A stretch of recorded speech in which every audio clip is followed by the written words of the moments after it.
কারোর যদি দাঁতটি নড়ে 4টি টাকা মাসুল ধরে, কারুর যদি গোঁফ গজায় 100 আনা ট্যাক্সও যায়। কারুর দাঁত নড়েনি, কারুর গোঁফও গজায়নি। নিজের টাকা নিজে তুলবেন ব্যাংক থেকে, তাতেও এবার ডবল করের 21 আইনের খাঁড়া। দেশের ডিজিটাল অর্থনীতির প্রসার ঘটাতে অন্ধ্রের মুখ্যমন্ত্রী চন্দ্রবাবু নাইডুর নেতৃত্বে একটা কমিটি তৈরি করেছে মোদী সরকার। আর সেই কমিটির সুপারিশ, এবার ব্যাংক থেকে নগদে 50,000 টাকার বেশি তুলতে গেলেও কর আরোপ করা হোক। অর্থাৎ ট্যাক্স দেয়া নিজের টাকায়, আবার দ্বিতীয়বার ট্যাক্স দেবে আমজনতা। এই যদি মুদ্রার একটা পিঠ হয়, উল্টো পিঠে আছে রাজনৈতিক দলগুলো, যাদের কোটি কোটি টাকার ভুতুরে চাঁদার উৎস দেখাতে হয় না। আপনার জন্য ব্যাংকে কেওয়াইসির কড়াকড়ি, মানে নো ইওর কাস্টমার পাবলিকের জন্য, অথচ রাজনৈতিক দলগুলো নো ইওর ডোনারের কোনো বালাই নেই। এই চরম বৈপরীত্যের অন্যায় ছবিটা দিয়েই শুরু করব আজকে আমাদের এই পর্বের আলোচনা। এ যেন নিজেকে ছাড়, জনতাকে মার। রাজনৈতিক দলগুলির ক্ষেত্রে 7 খুন মাপ, যত কড়াকড়ি সাধারণ মানুষের ক্ষেত্রে। পরিসংখ্যান দাবি করছে রাজনৈতিক দলগুলির আয়ের উৎসের একটা বড় অংশই ভুতুরে। তাতে কোনো সমস্যা না দেখলেও সাধারণ মানুষের ওপর চাপ দেওয়ার কোনো শেষ নেই। আগামী দিনে ব্যাংক থেকে টাকা তোলার সময় আপনাকে বাড়তি কর দিতে হতে পারে। হ্যাঁ, ঠিকই শুনেছেন, কষ্ট করে আয় করার পর আইন মেনে ব্যাংকে রাখা নিজের টাকা নিজে তুলতে গেলেও আপনার গাঁট থেকে অতিরিক্ত টাকা যেতে পারে। নোট বাতিলের পর দেশের ডিজিটাল অর্থনীতির ব্যাপক প্রসার ঘটাতে কি করণীয় তার উপায় খুঁজতে এনডিএ শরিক তেলেগু দেশম পরিচালিত অন্ধ্রপ্রদেশ সরকারের মুখ্যমন্ত্রী চন্দ্রবাবু নাইডুর নেতৃত্বে একটি কমিটি তৈরি করে মোদী সরকার। আরও কয়েকজন মুখ্যমন্ত্রীকে এই কমিটিতে রাখা হয়। সম্প্রতি কেন্দ্রের কাছে অন্তর্বর্তী রিপোর্ট পেশ করেছে চন্দ্রবাবু নাইডু কমিটি, যেখানে সুপারিশ করা হয়েছে কেউ ব্যাংক থেকে নগদে 50,000 টাকার উপর তুলতে চাইলে তার উপর কর বসানো হোক। এই সুপারিশ নিয়ে সরকার কি করবে তা এখনো জানা না গেলেও মুখ্যমন্ত্রীদের নেতৃত্বে গঠিত কমিটি এই ধরনের সুপারিশ কি করে তা নিয়ে অনেকে প্রশ্ন তুলছেন। কারণ সাধারণ মানুষের উপর নিত্য নতুন বিধিনিষেধ আরোপ করার কথা নেতারা ভাবলেও নিজেদের ক্ষেত্রে কিন্তু তারা অগাধ ছাড়েই বিশ্বাসী। স্বেচ্ছাসেবী সংস্থা অ্যাসোসিয়েশন ফর ডেমোক্রেটিক রিফর্মস বা এডিআর তাদের রিপোর্টে দাবি করেছে 2004-05 থেকে 2014-15 অর্থাৎ গত 11 বছরে কংগ্রেসের তহবিলে যে টাকা জমা পড়েছে তার প্রায় 83% উৎসই অজানা। পিছিয়ে নেই বিজেপিও। এডিআর এর দাবি গত 11 বছরে তাদের দলীয় তহবিলে জমা পড়া মোট টাকার 65% উৎসই ভুতুরে।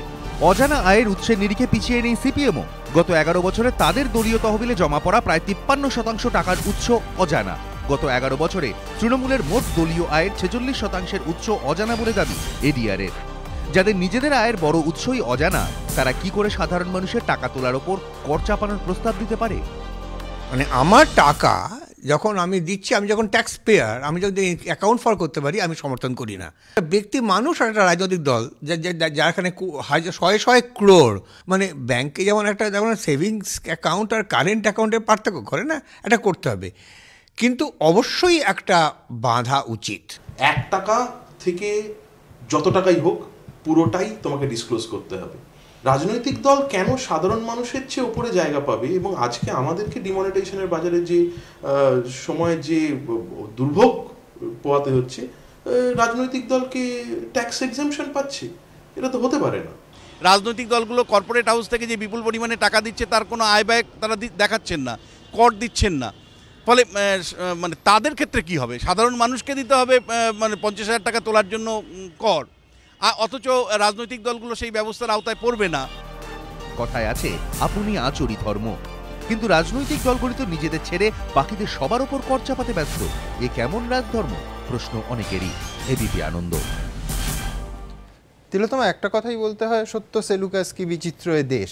একদিকে বেতনভোগ একজন মানুষ, যার সোর্স থেকে ডিডাক্ট করা হচ্ছে 30%, তার বাড়িতে একটা চিকিৎসা সংক্রান্ত, একটা অসুস্থতা সংক্রান্ত সমস্যা হতে পারে, অনুষ্ঠান, বিয়ে কিছু হতে পারে, 50,000 টাকার বেশি তুলতে গেলে তাকে আবার দ্বিতীয়বার তার কর দেয়া টাকার ওপর কর দিতে হবে।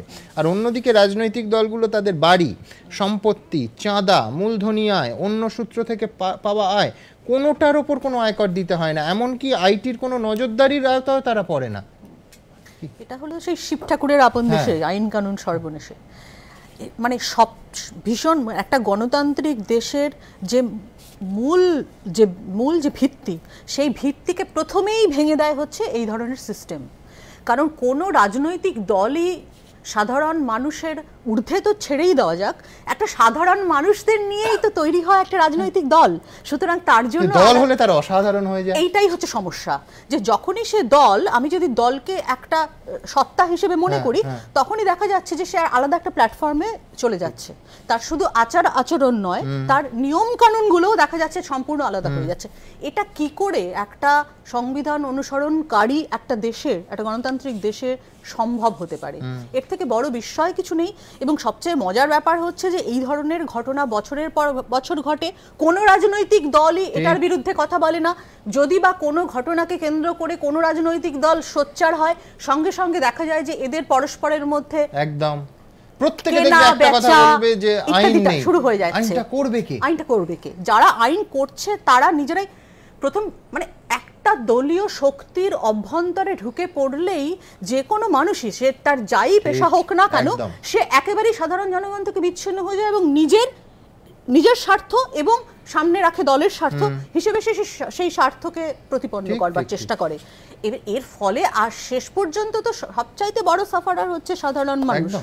এবং যেটা এই যে ট্যাক্সের যে প্রসঙ্গটা তুমি তুলছো, সেটা তো মানে এর কি এ সম্পর্কে কথা বলতে গেলে বাক্রোহিত হয়ে যেতে হয়। মুখ্যমন্ত্রীদের কমিটি, মানে কিছু রাজ্যের মুখ্যমন্ত্রী বসে এরকম একটা সুপারিশ করতে পারলেন, অসাংবিধানিক, সম্পূর্ণ অসাংবিধানিক। প্রথম থেকেই যেভাবে নরেন্দ্র মোদী ডিক্লারেশন করেছেন, যেভাবে ডিমানিটাইজেশন প্রসেসের মধ্যে দিয়ে দেশ এগিয়ে গেছে, গোটা ব্যাপারটাই কি অসাংবিধানিক নয়? যদি এমনই হতো যে হ্যাঁ ঠিক আছে, বিভিন্ন কারণ যা দেখানো হয়েছিল সরকারের তরফ থেকে, যে এই আমি আর রিপিট করছি না, যে এই কারণগুলোর জন্য এই ব্যাপারটা দরকার, বিমুদ্রাকরণ ইত্যাদি দরকার হয়েছে, যদি ততটাই জরুরি হয়, তাহলে প্রধানমন্ত্রীর প্রাথমিকভাবে এই সাহসটা কেন হলো না যে আমাদের দেশে জরুরি কোনো একটা বিষয়ে জরুরি অবস্থা ঘোষণা করে উনি এই জিনিসটা করতে পারতেন? উনি কি করলেন, যে জরুরি অবস্থা সংক্রান্ত যে পরিস্থিতি দেশে তৈরি হয়, সেই পরিস্থিতির মুখোমুখি হওয়ার জন্য প্রত্যেকটি ভারতবাসীকে উনি সাংঘাতিক বিপর্যয়ের মধ্যে ফেলে দিলেন, তাদের সাফার করতে বাধ্য করলেন, এখনো করছেন। সুমন, আমি তোমাকে কি বলবো, আমি 10ই জানুয়ারির কথা বলছি, কলেজ স্ট্রিট অঞ্চলে আমি অন্তত 5টা এটিএম কাউন্টার ঘুরেছি, টোটাল এরিয়া, আমি টাকা পাইনি, প্রত্যেকটা কাউন্টার বন্ধ, প্রত্যেকটা কাউন্টারের বাইরে হাতে লেখা নো ক্যাশ। এই 10ই জানুয়ারি।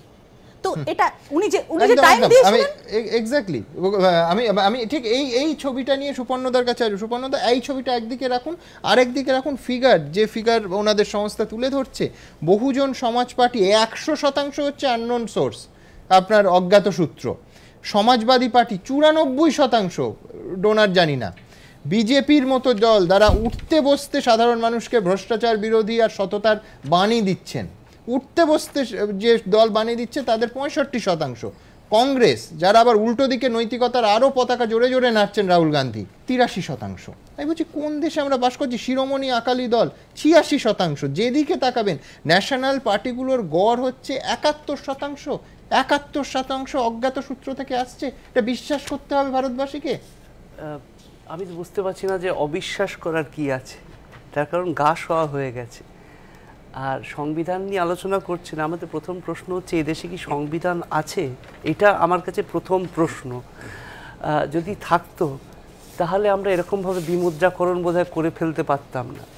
আর দেখা যাচ্ছে কিছু মানুষ, তারা যা ঠিক করবেন ভারতবর্ষের 70% মানুষকে সেটাকে মেনে চলতে হবে। আজকে আমরা ইন্ডিয়া শাইনিং এর কথা এই দেশে স্লোগান হয়েছিল।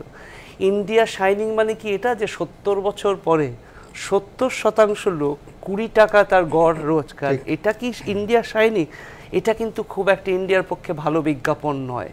এবং আমি মলের বিরুদ্ধেও নই, ফ্লাইওভারের বিরুদ্ধেও নই, কিন্তু আমরা যত বড় বড় ইন্ডিয়া ডেভেলপমেন্ট রিপোর্ট দেখি, সেখানে শুধু যে কত সংখ্যক মল তৈরি হয়েছে, কটা ফ্লাইওভার তৈরি হয়েছে, কিন্তু কত শিশু তারা সকালবেলায় দুধ পাচ্ছে না, কত স্কুলে যেতে পারছে না, সেটা আমাদের রিপোর্টে কোনোদিন ধরা পড়ে না।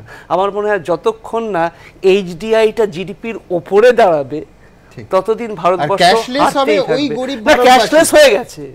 Cashless is not a new term at all. না আমি বলছি যে রাজনৈতিক দলগুলো ক্যাশলেস হওয়ার কোনো দরকার নেই। রাজনৈতিক আর তারা 20,000 টাকার নিচে ইয়ে করে গোটা 100% আয় অবধি দেখিয়ে দিচ্ছে। আমি বলছি যে Suman, let me congratulate you for constantly trying to raise the consciousness, কিন্তু তার সত্ত্বেও আমি বলছি ফাইট হচ্ছে এখন বড় পার্টিরা স্ট্রাকচার্ড ফান্ডিং পায়, বড় কোম্পানিদের থেকে পায়, সেই জন্য 1 ফেব্রুয়ারি বা 28 ফেব্রুয়ারি তাদের কাছে ইম্পর্টেন্ট ডেট।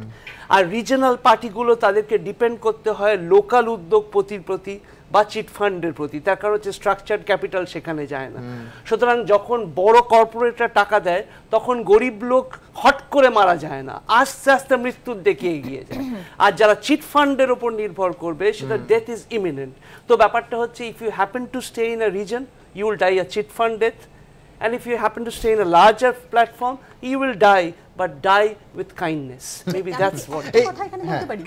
একেবারে গোড়ায় আমার মনে হয় গন্ডগোল বারবার মনে হয় সেটা হচ্ছে যখনই কোনো ভোট আসে তখনই দেখা যায় যে পলিটিক্যাল পার্টিগুলো যে পরিমাণ অর্থ খরচা করছে তাদের প্রচারের জন্য সেটা তাদের বেঁধে দেওয়া টাকার থেকে অনেক উপরে, সাধারণ মানুষ সেটা নিয়ে কোনো প্রশ্ন করে না এবং এটাকে একটা স্বাভাবিক সত্য বলে ধরে নেওয়া হয়েছে। যে পার্টি তার সীমার বাইরে ভোটের জন্যই খরচা করে ফেলছে সেই পার্টি কোন সিদ্ধান্ত নেবে জনগণের পক্ষে? না এবং ছোট থেকে মনে করো, ছোট থেকে আমরা শুনে আসছি ইলেকটোরাল রিফর্মস কোথায়, কিন্তু বায়োবিও মানে কোন, মানে আমি আপনাদের কাছে আসবো, আমি দ্রুত একবার দেখাবো এই সংস্থা অ্যাসোসিয়েশন ফর ডেমোক্রেটিক রিফর্মস তাদের এই রিপোর্টে ঠিক কি রয়েছে। শাসক হোক বা বিরোধী সব দলই স্বচ্ছতার দাবি করে, কে কতটা ধবধবে সাদা তা নিয়ে বাকযুদ্ধ চলে। কিন্তু অভিযোগ দলীয় তহবিলে ভুতুরে টাকা ঢোকানোর প্রশ্নে দেশের বেশিরভাগ রাজনৈতিক দলই একই পথের যাত্রী। মঙ্গলবারই স্বীকৃত রাজনৈতিক দলগুলির তহবিল সংগ্রহের তথ্য সামনে এনেছে স্বেচ্ছাসেবী সংস্থা অ্যাসোসিয়েশন ফর ডেমোক্রেটিক রিফর্মস বা ADR। রিপোর্টে তারা দাবি করেছে গত 11 বছরে কংগ্রেসের মোট আয়ের পরিমাণ 3,982 কোটি টাকা। এর মধ্যে ভুতুরে চাঁদার পরিমাণ 3,323 কোটি টাকা। দ্বিতীয় স্থানে রয়েছে বিজেপি। 2004-05 থেকে 2014-15 আর্থিক বর্ষের মধ্যে তাদের দলীয় তহবিলে জমা পড়েছে 3,272 কোটি টাকা। এর মধ্যে 2,125 কোটি টাকারই উৎস অজানা। গত 11 বছরে সিপিএম প্রায় 892 কোটি টাকার তহবিল সংগ্রহ করেছে। তার মধ্যে প্রায় 471 কোটি টাকা কে বা কারা দিয়েছে তা কেউ জানে না। একই সময় তৃণমূলের আয় হয়েছে প্রায় 52 কোটি টাকা। এডিআর এর দাবি এর মধ্যে প্রায় 23 কোটি টাকারই উৎস অজানা। এডিআর এর আরও দাবি গত 11 বছরে দেশের জাতীয় ও আঞ্চলিক রাজনৈতিক দলগুলির তহবিলে প্রায় 11,367 কোটি টাকা চাঁদা জমা পড়েছে। এর মধ্যে 69% ক্ষেত্রেই চাঁদার উৎস কি তা কেউ জানে না। এখানেই শেষ নয়, তথ্য পেশ করে স্বেচ্ছাসেবী সংস্থাটি দাবি করেছে 11 বছরে জাতীয় দলগুলির অজানা সূত্রে আয় বেড়েছে প্রায় 313%। আঞ্চলিক দলগুলির ক্ষেত্রে এই বৃদ্ধির পরিমাণ আবার প্রায় দ্বিগুণ, 645%। 51টি আঞ্চলিক দলের মধ্যে অন্তত 45টি দল 1 বছরের ডোনেশন রিপোর্ট নির্বাচন কমিশনের কাছে জমা দেয়নি। এডিআর এর দাবি America, Japan, France, Bulgaria, Nepal, Bhutan, Germany, Brazil, ইতালির মতো দেশে রাজনৈতিক দলগুলিকে সর্বসমক্ষে জানাতে হয় তাদের কে কে আর্থিক সাহায্য করল। প্রশ্ন হলো তাহলে ভারতে কেন তা করা হবে না?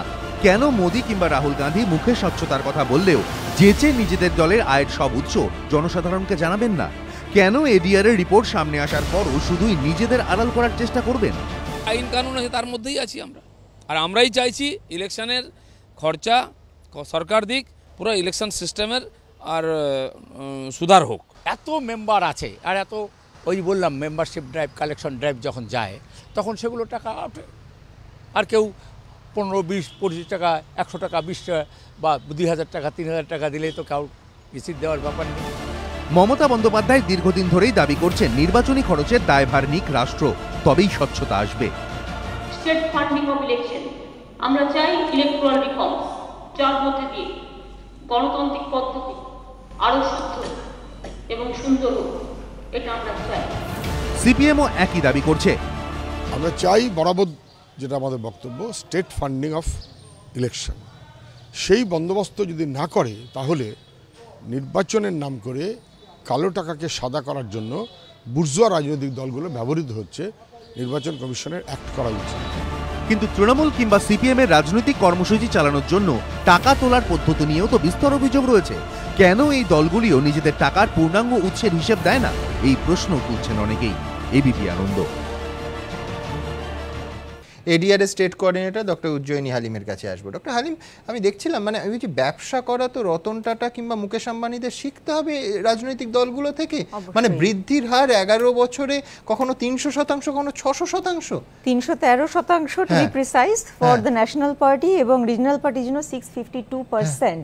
এবং ধরুন আমাদের খুব পরিচিত একটি দল, তার কিরকম আপনার অর্থ বেড়েছে, ধরুন লেফট ফ্রন্ট সিপিএম, যার 2004-2005 সালে ছিল 39.88 কোটি টাকা, সেটা আজকের দিনে বেড়ে দাঁড়িয়েছে 892.99, মানে 893 কোটি টাকা।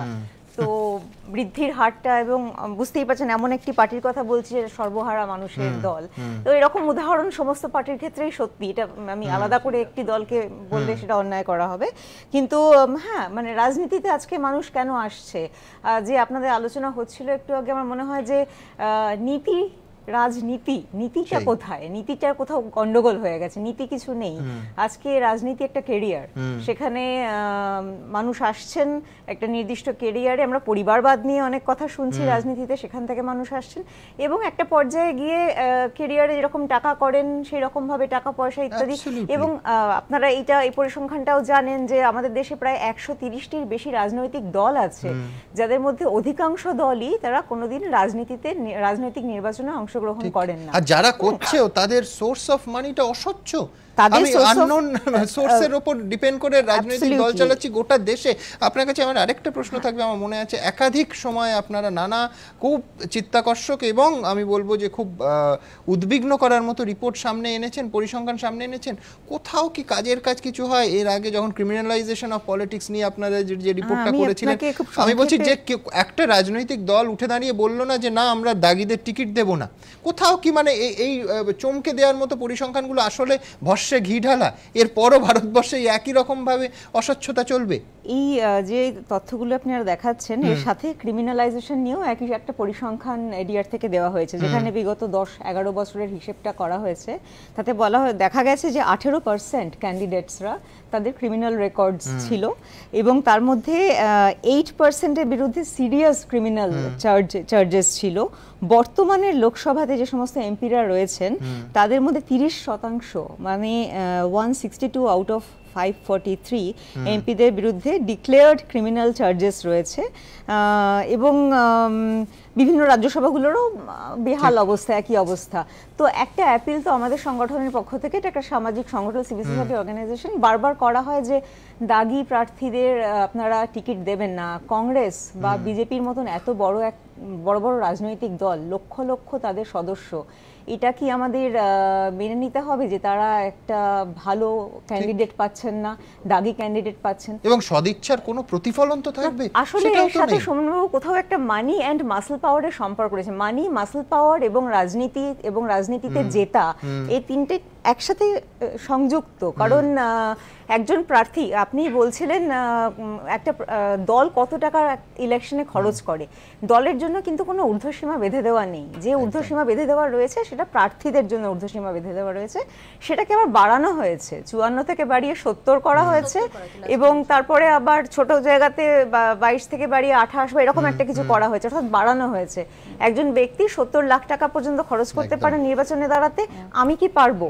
আমি ধরুন একজন স্বচ্ছ ভাবমূর্তির মানুষ, আমি পড়াশোনা করি বা কলেজে পড়ে, 70 লাখ টাকা দিয়ে রাজনীতি একটা ইলেকশনে অংশগ্রহণ করা, প্রথমত সেই জায়গাটা একটা প্রশ্ন। দ্বিতীয়ত 70 লাখ, এবং আরেকটা আকর্ষণীয় তথ্য হচ্ছে যখন এরা হিসাব নিকাশ দেন, একেবারে দেন না তা নয়, আপনি বলছিলেন দেন, 90 দিনের মধ্যে দিতে হয়, সেখানে দেখা যাচ্ছে যে হিসাব নিকাশটা তারা দিচ্ছেন আয় ব্যয়ে, ওই 70 লাখের 50% নাকি তারা খরচ করতে পারেননি। হ্যাঁ, অথচ হেলিকপ্টার তো উঠছে। একদম।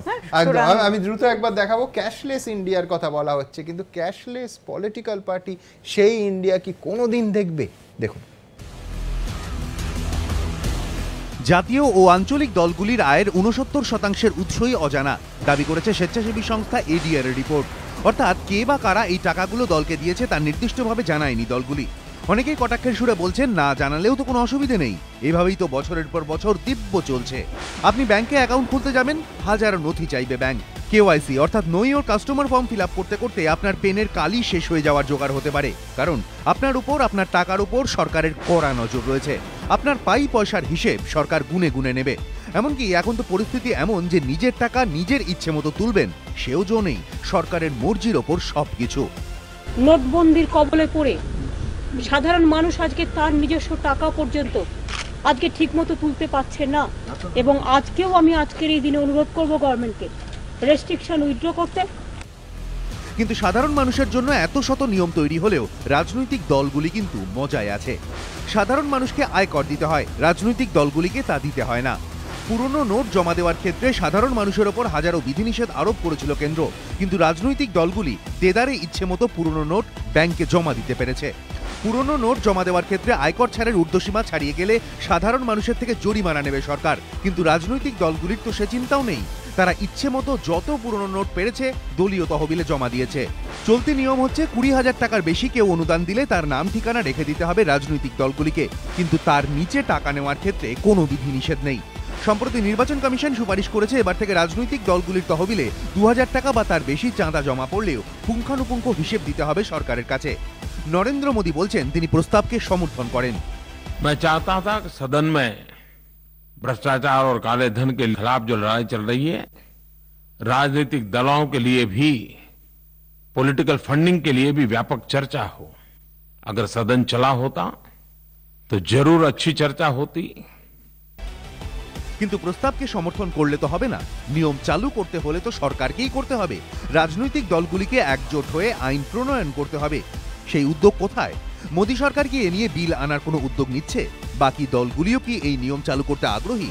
আপাতত কোনো উত্তরই পাওয়া যাচ্ছে না। हमारा सपना है कैशलेस सोसाइटी। ये ठीक है कि 100% कैशलेस सोसाइटी संभव नहीं होती है, लेकिन क्यों न भारत लेस कैश सोसाइटी की तो शुरुआत करे। স্বেচ্ছাসেবী সংস্থা এডিআর এর দাবি, গত 11 বছরে জাতীয় ও আঞ্চলিক রাজনৈতিক দলগুলির তহবিলে জমা পড়া প্রায় 11,367 কোটি টাকার মধ্যে প্রায় 69% ক্ষেত্রেই চাঁদার উৎস অজানা। ডিজিটাল লেনদেনের মাধ্যমে যদি রাজনৈতিক দলগুলি চাঁদা আদায় করত তাহলে তো কে কবে কত টাকা দিয়েছে তার সবটাই জানা যেত, তাহলে তো এই বিপুল পরিমাণ টাকার উৎস অজানা থাকতো না। কথায় আছে চ্যারিটি বিগিনস অ্যাট হোম। আমাদের দেশের রাজনৈতিক দলগুলি কি এই প্রবাদ মানবে? যদিও অনেকেই কটাক্ষের সুরে বলছেন ঘর থেকে শুরুটা হবে কি করে, সেখানেই যে ঘুঘুর বাস। এবিপি আনন্দ। মধুল, হিসেবটা তো খুব পরিষ্কার। বড় শিল্পপতি 25 কোটি টাকা ঢুকিয়ে দিল ব্যাংকে, তার 20,000 করে টাকা, তার নিচে টাকা যেটা কোনো সোর্স দেখাতে হবে না, কুপন চলে যায়। মানে আমি বলছি, এবং তারপর তুমি যদি ক্ষমতায় আসো, তোমার ইন্ডাস্ট্রিয়াল পলিসি, দেশের বা রাজ্যের ট্রেড পলিসি সমস্ত আমি নিয়ন্ত্রণ করব। আশঙ্কাটা তো সেইখানে যে আলটিমেটলি মানে তোমায় আমি ক্ষমতায় এসে সুবিধা পাইয়ে যাব। শুধু যে অস্বচ্ছ উৎস থেকে টাকা তা নয়, আলটিমেটলি এই গুটি কয়েক অর্থবানের হাতে আমাদের গোটা দেশের নীতি নির্ধারণের ক্ষমতা। তা তুমি এটা বিশ্বাস করছো কেন যে বড় শিল্পপতি এদের টাকা দিচ্ছে? এতে যে বিনা আননোন যে সোর্স বলা হচ্ছে, কৌটো করে টাকা ওরা তুলেছে। আমার মনে আছে প্রায় বছর 10 আগে টাটা একটা চেক অফার করেছিল, একটি পলিটিক্যাল পার্টিগুলোর চেক নেব না। সেটাই তো, এটাই তো নতুন ক্যাশলেস, এটাই আয়রনি যে কৌটো করে টাকা তুলেছে।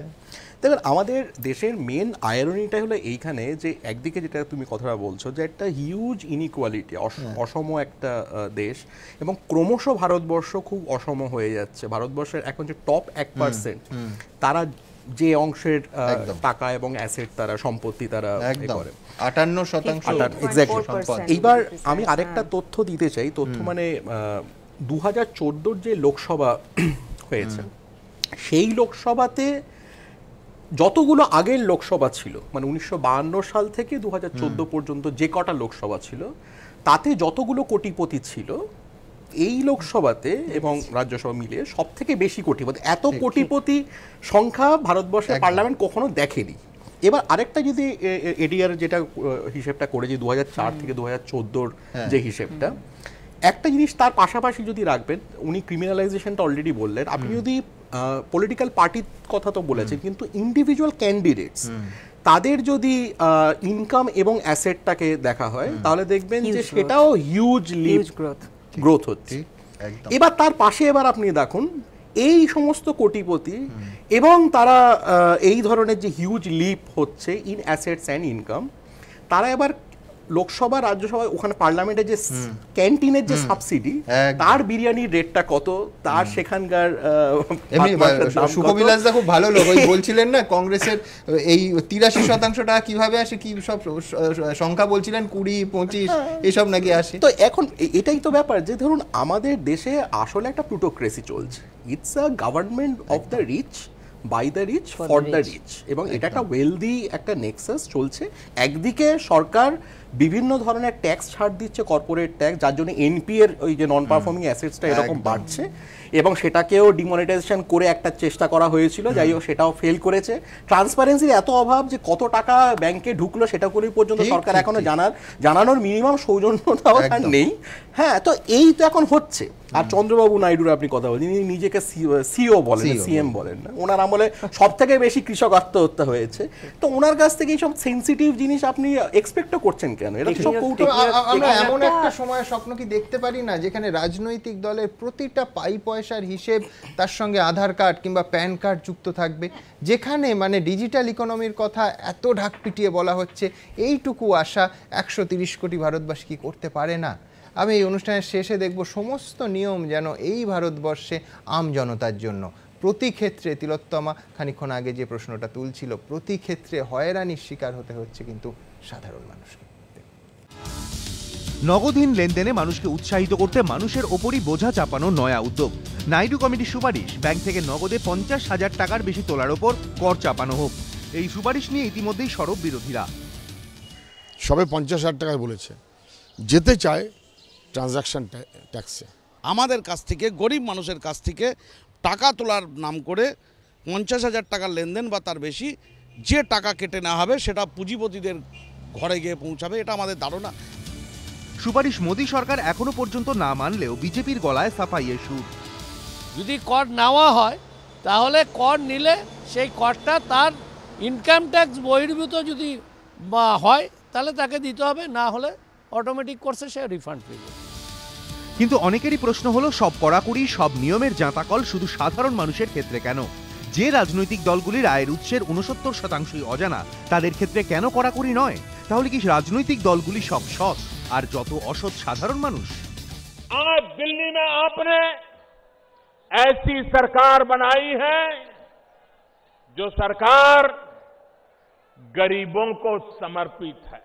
दलित, पीड़ित, शोषित, उन्हीं के जीवन में बदलाव लाने के लिए हमारी सभी योजनाएं केंद्रित है। उन्हीं 50 परिवारों ने,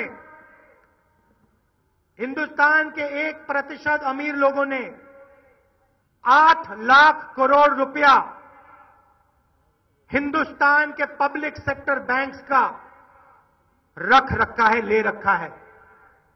6-8 महीने आपका पैसा बैंक में रहे, तभी उस पैसे का प्रयोग कर्जा माफ करने के लिए किया जा सकता है। নোট বাতিল থেকে সেই যে মানুষের দুর্ভোগ শুরু হয়েছে তা শেষ হবে কবে? গত 8ই নভেম্বর টাকা তোলার ঊর্ধ্বসীমা বৃদ্ধি প্রসঙ্গে প্রধানমন্ত্রী বলেছিলেন, प्रतिदिन 10,000 रुपया और प्रति सप्ताह 20,000 रुपये की सीमा तय की गई। যদিও এখনো বিধিনিষেধ পুরোপুরি শিথিল হয়নি। 17ই জানুয়ারি থেকে এটিএমে দৈনিক টাকা তোলার ঊর্ধ্বসীমা 4,500 টাকা থেকে 10,000 টাকা করা হলেও সাপ্তাহিক টাকা তোলার সীমা এখনো বাড়েনি। চাইলেও নিজের জমানো টাকা থেকে এখনো সপ্তাহে অ্যাকাউন্ট থেকে 24,000 টাকার বেশি তুলতে পারা যাবে না। নোট বদল নিয়ে প্রধানমন্ত্রীর আশ্বাস ছিল, 25 नवंबर से 4,000 रुपये की सीमा में वृद्धि कर दी जाएगी। বাস্তবে 25শে নভেম্বর থেকে নোট বদল বন্ধই হয়ে গিয়েছিল। ঘন ঘন এই নিয়ম বদল নিয়ে বিরোধীরা গোড়া থেকেই সরব। পাল্টা যুক্তি খাড়া করেছেন প্রধানমন্ত্রীও। एक बात ये भी आती है, बार बार नियम क्यों बदलते हैं? ये सरकार जनता जनार्दन के लिए है। जनता का लगातार फीडबैक लेने का प्रयास सरकार करती है। जितने भी नियम बदलने पड़ते हैं, बदलती है। আর সাধারণ মানুষের স্বার্থেই নাকি যখন এত নিয়ম বদল, তখন এডিআর এর পরিসংখ্যান দাবি করছে গত 11 বছরে জাতীয় দলগুলির তহবিলে এসেছে প্রায় 9,278 কোটি টাকা। এর মধ্যে প্রায় 6,612 কোটি টাকারই উৎস কেউ জানে না। একই সময় আঞ্চলিক দলগুলির মোট তহবিলের পরিমাণ প্রায় 2,089 কোটি টাকা, যার মধ্যে প্রায় 1,220 কোটি টাকারই উৎস অজানা। কেন রাজনৈতিক দলগুলির তহবিল স্বচ্ছ করতে নিয়ম আনা হয় না? প্রশ্ন সাধারণ মানুষের। এবিপি আনন্দ।